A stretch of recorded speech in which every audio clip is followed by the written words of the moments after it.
So, isang mapagpalang umaga sa inyong lahat. Magandang umaga rin po. So, bago magsimula ang ating aralin, ay dadaan muna tayo sa isang panalangin na papangunahan ni Miss Magenta. Tayo po yung buwan na namin. Maraming salamat po sa unang ito. Amen. So, bago tayo mupo, pakitignan lang kung may mga kalat sa ating paligid at tayo ayos ang mga anuhan. So, Miss Almina, pakisabi nga sa akin kung may liban sa ating klase.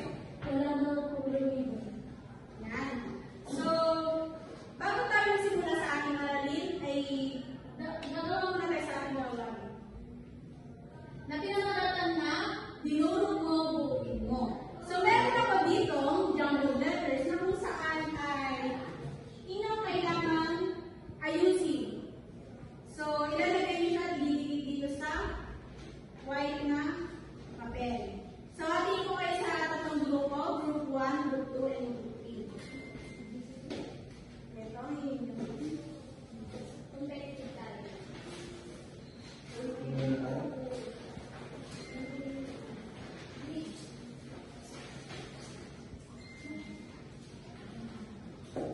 Okay, maaari na kayo magsimula. Ang unang mga grupo na makapagbuo ng isang word ay kailangan pumalakpak.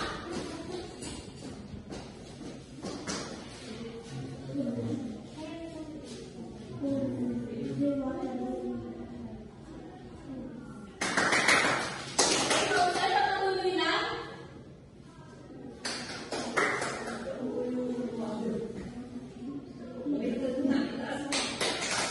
Okay. So, maaari na tayo bumalik sa ating upuan.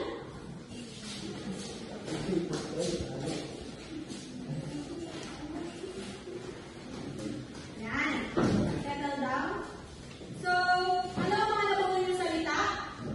Yes? Climate change. Deforestation. Water pollution. Yan. So, kung inyong papansinin sa mga ginawa nyo o sa ating laro na pinayag sa jumbled letters, ay sa anong pinapakita sa jumbled letters na ginawa natin? Sa climate change, deforestation, and water pollution. Yes, Ms. Sanjeka? Sa tingin ko po ang pinag-training naman sa kapaligiran. Sa kapaligiran, tama. So, kung inyong papansinin sa ating ginawang laro, ay ito pa ba yung napapanahon sa ating lugar? Yes! Yun. So, next, ayan. Ang ating topic ngayon ay mga suliranin sa sektor ng agrikultura, pangingisda at pagbubuhat. So, ito yung mga tiyak na layunin, natutukoy ng mga dahilan at epekto ng suliranin ng epekto ng agrikultura, pangingisda at pagbubuhat. Nasusuri ang mga dahilan at epekto ng suliranin ng agrikultura, pangingisda at pagbubuhat at nakakagawa ng tula o kanta patungkol sa suliranin ng agrikultura, pangingisda at pagbubuhat. So, unahin na muna natin ang mga suliranin sa sektor ng agrikultura. Una ay ang pagliit ng lupang pansakahan. Sino ang unang gusto sumumasa? Yes, Miss Kayla. Ang lumiliit na lupang pagsakahan ay bunga ng paglaki ng populasyon, paglawak ng panirahan, lumalag ang komersyo at industriya. Kaugnay ng suliranin ito ay ang pagkasira ng natural na tahanan or natural habitat ng mga hayop at halaman dahil sa land conversion, pagpapalit ng mga kanubatan at kabutuhan upang maging pansakahan. Yun. Kung yung papansinin dito sa pagliit ng lupang pansakahan, isa ito sa mga suliranin na kinakakala sa ating agrikultura na kung saan is ginagamitan na or pinapalitan na ang ating mga kabundukan at kagubatan ng land conversion sa pansakahan. Dahil din dito is nawawalan ng mga tirahan ang mga kahayupan natin at nasisira ang ating mga halaman. Sumunod ay ang climate change. Sino gusto magbasa? Yes, Mr. Serrano. Ang patuloy na epekto ng climate change ay lubhang makaka-apekto sa bansa tulad ng pagdating ng bagyong Ursula. Noong December 2019, pagkakaisa ng bawat bansa na iwasan ng mga dahilan, nagpapalala at nagpapabago sa mga klima ang isa sa paraan upang mamuwasan ang pagbabago nito sa klima ng mundo. Yan. So, sumunod dito yung climate change. Sa agrikultura kasi is bilyon-bilyon ang nasira ng mga infrastruktura at agrikultura dahil sa pagbabago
AI or Agriculture and Fisheries Modernization Act of 1997. Ayan, sa tingin niyo, bakit ba nagkakaroon ng kakulangan sa ating infrastruktura sa kabukiran? Sino gusto mong bibigyan? Insight. Kung bakit nagkakaroon ng kakulangan ng infrastruktura sa ating kabukiran? Yes. Siguro po nagkakaroon ng mga kakulangan sa infrastruktura dahil po sa mababang budget na binibigay sa sektor ng agriculture at dito sa ating bansa. Yan, tama. So, sinasabi din dyan sa kakulangan ng kasilyan ng infrastructure sa kabukiran is mababa yung binibigay na kumbaga sabi ka sa pagsasakis, marami tayong dapat mga kailangan pagkatusan, lalo na sa mga machineries, yung mga seeds na kailangan natin sa farm. So, next natin ay mga suliranin sa sektor ng pangingisda. Sa tingin nyo, ano kaya yung mga suliranin na makikita mga suliranin sa sektor ng pangingisda? Kung ano yung mga kinakaharap natin? Yes? Mga suliranin sa sektor. Yung ano po kapag may bagyo gano'n, naapektuhan din po yung mga pangingisda. Siyempre, hindi po sila nakakalakot or nakakapunta para mag-isda po ng mga. Tama. Isa yan sa mga suliranin na kinakaharap ngayon ng mga mangingisda. Kaya nga sa pagdating ng mga kalamidad, diba nga? Hindi sila nakakapaglanang buhay. Kasi isa lang naman sa mga hanap buhay ng mga pangingisda ay yung panghuli lang ng mga at ibebenta. Okay? Next, sino pang may idea? Parang sa akin yung chemical sa mga tubig dahil maaaring mamatay yung mga isda o mga paisdaan sa dagat at ito. Tama yung mga chemical na nilalagay sa mga ating tubigan, ating sanhi ng pagkamatay ng mga isda. So, unahin na natin ang mapaninang operasyon ng malalaking potensyal ng pangingisda. Sino gusto magbasa? Bigay ng iwan. Yes, Mr. Serrano. Manirang operasyon ng malalaking komersyal na pangingisda. Nasabi sa aklat din ng balita ako. Balita ako. Balita ako. Balita ako et al. Critical. Ang malaki at komersyal na barko na ginagamit sa paghuli ng mga isda ay nakakapekto at nakakasira sa mga korales. Ang korales ay nagsisilbing tiraan at pangitlugan ng mga isda. Ito ay bunga ng kapanayang pamamaraan ng pangisda na tinatawag na troll fishing na kung saan gumagamit ang mga mamis ng malaking lambat na may ipabigal. So, sinasabi dito sa mapanilang operasyon ng malaking komersyal. So, ito daw yung mga malalaking barko na gamit ang isda na kung saan sisira yung mga corals natin na tirangan o itlugan ng mga isda para dumami sila. Baka nauubos yun, kaya nawawala na hindi na sila nakakapag-produce ulit ng panibagong figure na isda. Tama.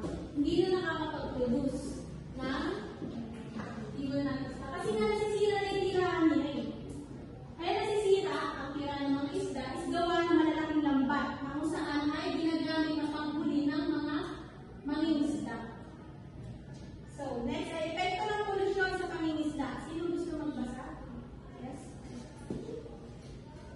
Epekto ng polusyon sa pangisda. Ang dumi ng tao tulad ng mga basura sa mga tahanan, mga kailangan na sangkap sa mga abono at pataba na ginagamit ng mga magsasaka sa kanilang paraning at mga kamital at langis mula sa mga pabrika ay mapatay sa mga anong tubig sa bansa. So, sinasabi lang po yan na yung mga ginagamit natin mga tao na tinatapon natin, akala natin sa kanila nagpupunta or sa mga kung saan-saan lang ay umaabot din po siya papunta sa ating karagatan kung saan nagiging ng pagkalason at pagkamatay ng mga lamang tukay, lamang dagat, na kung saan dumadami na rin po yung mga endangered species na kung saan nga ay hindi na sila nakakapag-produce ng mga panibagong kumbaga sa isda, gano'n, nababawasan na nung hindi na sila maubos dahil nga yung chemical, nalalasan sila. Yun po. Tama. So,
environment natin sa mga pangangailangan nila.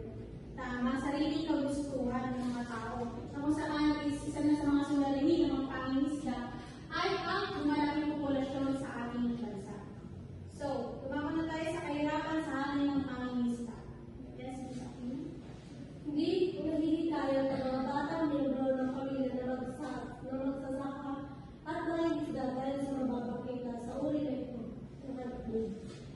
Bukod ito ay ang karaniwang pakikipagsapalaran ng mga batang miyembro ng pamilya sa kalunsuran upang makahanap ng mas mataas na kita. Pwede ba bang i-answer? Yung dito naman po is, sabi na dito, yung mga bata or anak ng mga magsasaka or mangingisda na mababa yung kita nila sa ganitong trabaho is hindi na nila hinihikayat yung anak nila or yung mga bata na gano'n din yung maging trabaho kundi sabi dito is umanap or gano'n ang trabaho na mas mataas yung kita kaysa sa mga kita ng mga magulang nila. So, hindi nga hinihikay. Kasi nga sinasabi naman dyan, ang pangingisda at pagsasaka, isang mababang uri ng hanap buhay. Yun ang sinasabi ng mga ibang tao. Na kung saan hindi na nila hinihikay ng mga anak nila na anak, kunwari ako, na anak ng mangingisda is magiging mangingisda na lang din ako. So, ang sinasabi dyan, yung mga magulang na kinakailangan na pag-aralin or kung iba namin ang hanap buhay is iba. Yung iba is, di ba nagkakaroon ng mga teachers, may mga police. So, kinakailangan ng tiyaga talaga, lalong-lalo na sa hanap buhay. So, next ay ang mga suliranin sa sektor ng pagbubuhay. So, kahirapan sa mali yung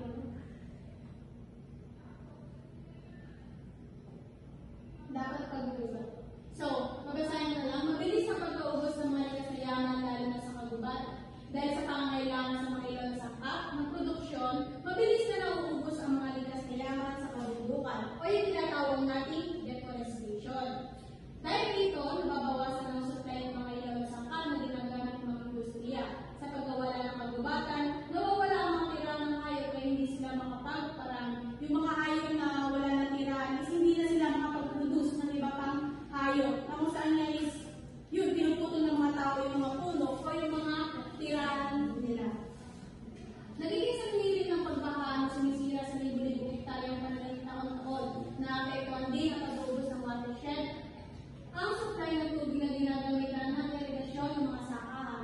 So, sa pagkakaroon na sanhi ng pagbaha is yung mga libo-libong hektaryang panalaling taon-taon ay yung pagkaubos ng mga puno na nagiging sanglirin ng pagbaha.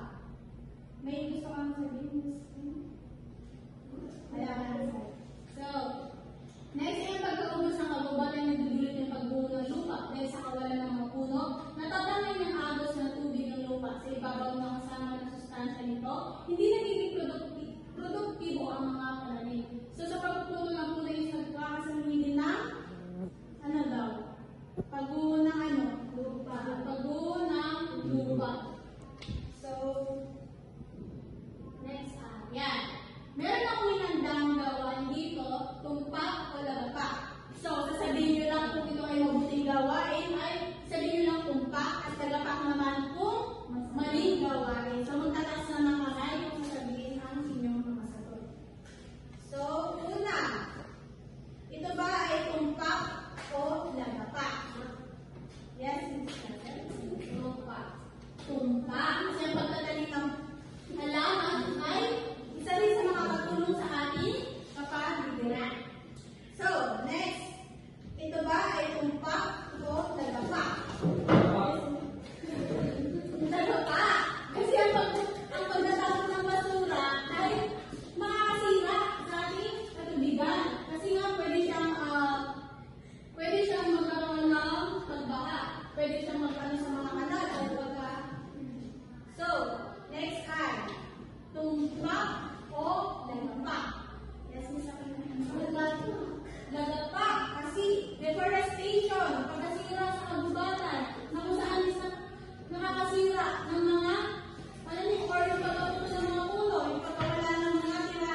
Natutunan ko po kung paano base nga po dun sa mga ito yung mga problema na naharap ng bawat sektor.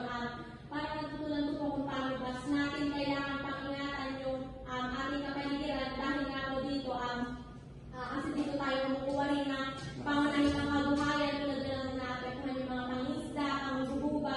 So kung masira at tuloy natin sisirain yung ating kaligasan, mawawala na sila na ang pangunahing ng kabuhayan. Kasi yun po, unti-unti na rin mawawala yung mga kagandahan or mga species na nandun sa ating environment. So, kinakailangan natin alagaan ang ating kagubatan na kung saan is siya rin yung mga nakatulong sa atin sa ating pagkahanap buhay, di ba? O sino pa? Para po sa akin natutunan na kailangan natin pangalagaan at ingatan yung kapaligiran natin dahil simula pa lamang tayo yung aani ng mga negatibo natin ginagawa. So, wala naman, yes? Para po sa akin, isa ko pagkabrisman, kailangan po natin maging disiplina at maging paso po sa po natin sa paligiran. Kasi pag alam po natin ang mga issue po sa paligiran, malalaman po natin kung ano yung dapat na solusyon.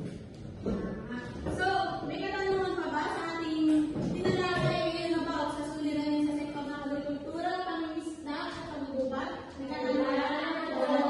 So, kung wala na, isadaan na tayo sa gawain 3 na maglabas kayo ng isang 1/4 sheet of paper na kung saan ay sasagutin nyo lang yung mga katanungan na nandito.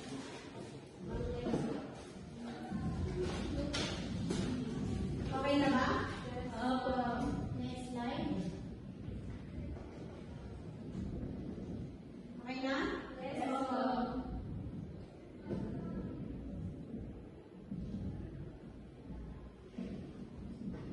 Okay na? Dito.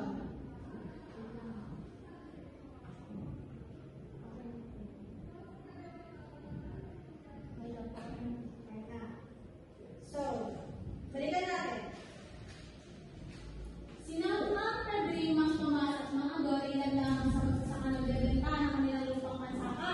Nalaging bahagi na lang sa subdivision. Alin sa mga sumusunod ng ibig kabilang? Nalaging dahilan nila sa pagkawala ng kanilang interes sa pagsasaka. A. Climate change. B. Pagdagsa ng mga dayong kalakal. C. Pagpasok ng pamahalaan sa World Trade Organization. Or D. Nahirapang makipaglaban sa presyo ng produkto ng ibang bansa. Sa tingin niyo, saan siya nakapasok? Yes. B po. B. Pagdagsa ng mga dayuhang kalakal. Tama. Next. Ano ang mangyayari sa mga darating na panahon kung hindi magbabago at matitigilan ang mga mangingisda gumagamit ng malalaki at komersyal na barko sa pangingisda na sumisira sa mga korales? A. Lalong maghihirap ang mga mangingisda. B. Magkakaroon ng kaguluhan sa kanilang mangingisda. C. Masisira ang mga korales na nagsisilbing pangitlugan ng mga isda. At D. Mauubos ang mga isda ng pangunahing pagkain ng mga mamamayan. Yes? Letter C.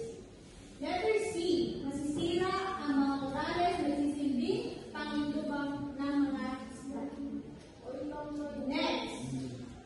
May mga epekto ang pagkaubos ng kagubat. Alin sa mga ito hindi kabilang? Yes, Miss Rama? A. A. Lumalawak ang mga alis sa kanilang na mga magsasaka. So, next, maraming magsasaka ang nahihirapang makipaglaban sa presyo ng mga murang produkto mula sa ibang bansa na nagiging dahilan upang humito at sa kalaunan ay pagbibili nila ang kanilang lupang sahan. Ang sulatin nito ay bunga na.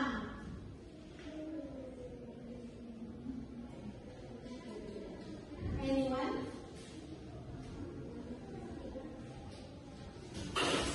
Ako. Yes, A po.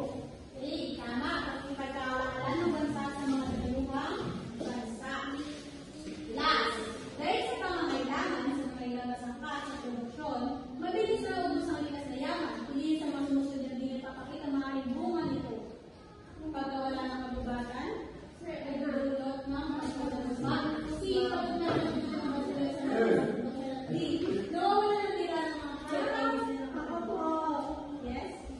C po. C, pagtunlad ng ekonomiya